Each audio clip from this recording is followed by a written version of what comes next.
Hey everybody, Ghostiny Fantana here. So I'd like to preface this by saying, that I'm not becoming a lost media youth. Anyways, I'd like to talk about a couple of my favorite and some of the most interesting cases. So we'll start off with the first one, and we're gonna have a really cool transition that says Saki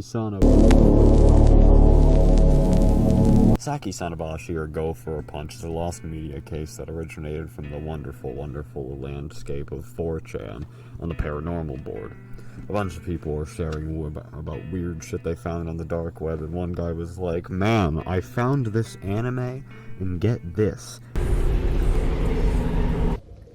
Basically, the supposed plot of Go for a Punch or Saki Sonobashi is that a bunch of girls get locked in a bathroom for whatever reason and systematically kill themselves, basically, one by one. Obviously, it's a rather dark concept, but what's weird about this lost media case is that it's a very old case, and we've made essentially no progress. All the images we believed were from it ended up being proved to be from something else. We haven't heard from the creator in a wildly long time, and the hunt overall has died down quite a bit due to people believing that it's not real. Personally, I'm not 100% certain either way. I am in fact leaning toward it not being real, but watching the case unfold is something I found very interesting. Saki Sonobashi has been going on for such a long time, and the hunt was, at times, very, very intense, and I'd like to look toward a Reddit post that exemplifies that. In the Lost Media subreddit, user Hacharma, sorry if I fucked that up, posted 5 years ago searching for Go for a Punch, a horrifying anime not so known. This post is long, like very, very long. So obviously I can't go over everything, however I will link to the post in the description if you're interested in looking into it further. That being said, this user was very, very involved in the hunt for some time. They discussed it with tons of people, they combed all sorts of websites, and they desperately tried figuring out what it could have possibly been. They looked into the name, and they discussed other potential names for it. They discussed how it could have been other things, or just a random fan project. It's a very, very in-depth post that discusses a lot of things. And I'll mention a couple key things in the post. So in the first update made on the post, which by the way this was a continuously updated post as things were discovered or theorized, some of the potential interpretations of the name were that instead of Saki Sonobashi, it was maybe Saki Sonobashi, which I'll have it put up on screen in the way that it's spelled there, because it doesn't sound very different, but it could mean Saki's room, Saki's location, or Saki's spot. Also, there was Saki-san no... I'm not even going to try Yaboyo. I did try. Alright. I'll also have that on the screen, which results in, well, an IMDb page for a weird anime thing, but I highly doubt that that's what it would actually be, because it looks totally irrelevant. There was also an author, apparently, that went by the pen name Saki, and he was a rather, kind of macabre comedy writer, so perhaps he could have had at least something to do with the project. There's a manga called Brain Damage, which was about a bunch of girls with the same haircut and clothing, which was another thing mentioned in the original post, that get locked in various rooms, and the character designs are similar to the description of the characters in the original posts by the anonymous user on 4chan. And they do mention this, which isn't really like a random fact, but it's just something that might be notable to mention. Rather than focusing on finding something by the same name, which has been not fruitful, it might be more productive to search for stuff that matches the description of the content. One of the interesting things about this hunt is that there was one individual who claimed in the, I believe, Saki Sonobashi Reddit, that he was the guy that made the original post. And he gave a bunch of evidence trying to basically say, yeah, I was just bullshitting, I'm a troll. which was pretty quickly followed up with a post by one of the mods in the server disproving tons of the things they said. And while some of the little things were a little bit nitpicky, it does in fact seem as though the guy that was claiming to be OP was in fact full of shit. It's a very interesting case, and it's been going on for years and years, and it's so weird that we've discovered nothing, which is ultimately why so many people believe that it's all fake. I'm intrigued. I'm interested to see if anything comes of the search, though admittedly the search is starting to die out. And while that's unfortunate, hopefully more time, some of these people will put time into searches that are a bit more possible, like, and this is the next transitional screen into back.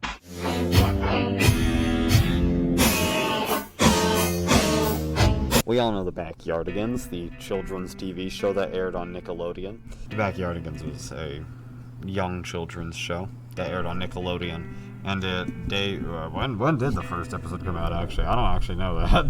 Backyardigans came out September 11th, 2004, and the Backyardigans was always just a generally chill kids TV show. Nothing terribly notable.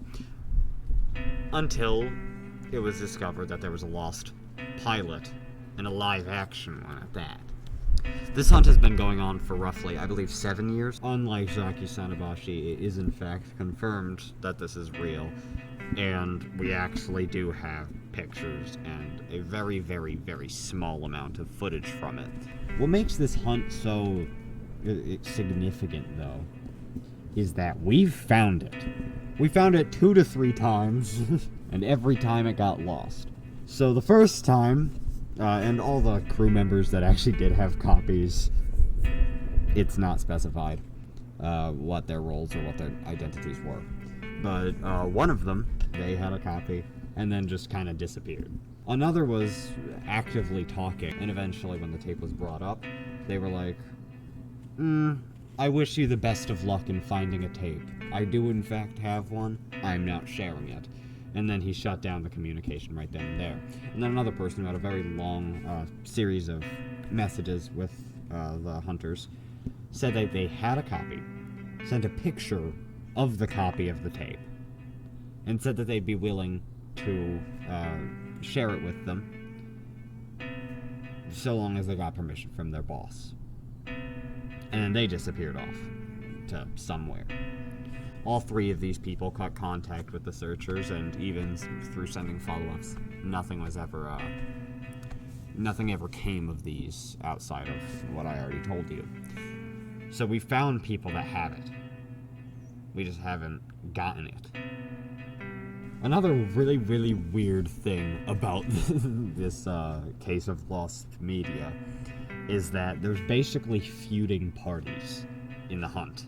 We have the Backyardigans wiki, and we have Lostcast, which is the other group. And basically Lostcast was supposedly very civil with the wiki admins, but apparently the admins were basically sabotaging their hunt, withholding information, and giving them false information too. They gave a list of people that they'd contacted and claimed to have had nothing, and when Lostcast members actually reached out to these people, one of them didn't exist in the first place, and some said that they actually do remember working on it and had some stuff from it. We have a decent amount of pictures from the pilot, including the one that I'm using in the thumbnail, and what's so odd, though, is that we know that it's possible to get this. Unlike Saki Sonobashi, where we've basically had no progress for years, we've made progress. But people are starting to lose hope since they found it and had lost it multiple times. And as the search is dying, interest in it has actually only gotten stronger. L Supersonic Q is kind of at the forefront of this hunt currently. He's been making videos on it, which I highly recommend you check out if you want an in-depth look into the case. And he's been an active member of the hunt for a little while now, and he's still actively working on it. I hope to see the Backyardigans pilot surface. It's definitely going to at some point. Just the real big question is, when the fuck will it? Hey guys, it's me, God. I killed that other dude. I'll bring him back in a few minutes. But I just wanted to say, this is a very interesting case of lost media because not only have we found it multiple times, but also it just has this eeriness to it, which is why we included it in this video. It's a very, real, looking at it. Even in the footage, I'm not genuinely creeped out, but, lost media is something that, actually kinda does. Because of the fact we don't know where it is. It could exist, it could not. And just, very, old analog, liminal images that we do have. The very few. And, we have very little information about the actual plot, what goes on in the episode, besides, a one paragraph thing of, it's about time, which is the creepiest thing ever. Honestly, the more I think about it, the more I think that they just made this as a horror show, and then the execs at Nickelodeon were just like, no, we're not making it. A thing about this show that is very clear from the images and the videos, obviously, is that it's live action, unlike the actual Backyardigans, which became a 3D animated show. And unlike Bear in the Big Blue House or something, which had these, giant, puppets that, their faces can move around, their eyebrows, their eyes. These look soulless. It's FNAF. No, they look creepier than FNAF, because genuinely, they have nothing to them. And that is terrifying. I'm going to look out my window tonight and see that penguin with a fucking knife. Anyway, but that's all I have to say. Got out. I'm bringing him back to life. Dude, hell was weird. Anyways, that's really all I have today. I just thought that this would be an interesting change of pace. I hope you enjoyed, and I'll see ya. Putting the mic down gently.